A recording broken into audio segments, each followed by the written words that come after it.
ஆளுநரின் 37 நிமிட உரையில் 37 தவறுகள் இருந்ததாக சுட்டிக்காட்டியுள்ள பிரேமலதா விஜயகாந்த், ஆளுநர் தாவேக செய்தி தொடர்பாளர் போன்று உரையாற்றியதாகவும் விருத்தாச்சலத்தை தனி மாவட்டமாக அறிவிக்க வேண்டும் எனவும் கோரிக்கை வைத்துள்ளார்.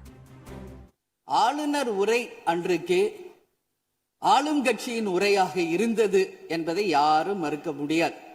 ஒரு ஸ்போக்ஸ் பர்சன் மாதிரி ஆளுங்கட்சியை பற்றி மட்டுமே அவருடைய உரை இருந்தது. நமது தமிழ் மொழி தாய்மொழி, நம்மளுடைய அன்னை தமிழ் அன்னை. அந்த தமிழ் மொழியை நாம் சொல்றது செந்தமிழ் அப்படின்னு சொல்லுவோம். அதை நாம் கேட்கும்போது அது நம் காதுல தேன் பாய்ந்ததாக தான் நம்ம எல்லாரும் சொல்வோம்.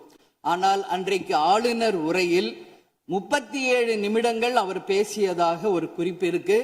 ஆனா 37 தவறுகள், தமிழை பற்றி உச்சரித்தவை அத்தனையுமே மிக மிக ஒரு வேதனையான ஒரு விஷயமாக இங்க நான் பார்க்கிறேன். விருதாச்சலம் ஒரு மாவட்டமாக அறிவிக்கப்பட வேண்டும் என்று ஒரு நீண்ட நெடிய கோரிக்கை பல ஆண்டுகளாக இருக்கிறது. அதுதான் அங்கு எல்லா மக்களினுடைய விருப்பம். அதை நீங்கள் முதல்வர் அவர்களும் அவைத்தலைவர் அவர்களும் கவனத்தில் கொண்டு விருதாச்சலத்தை ஒரு தனி மாவட்டமாக அறிவிக்க வேண்டும் என்பதை இந்த நேரத்தில் நான் சொல்கிறேன்.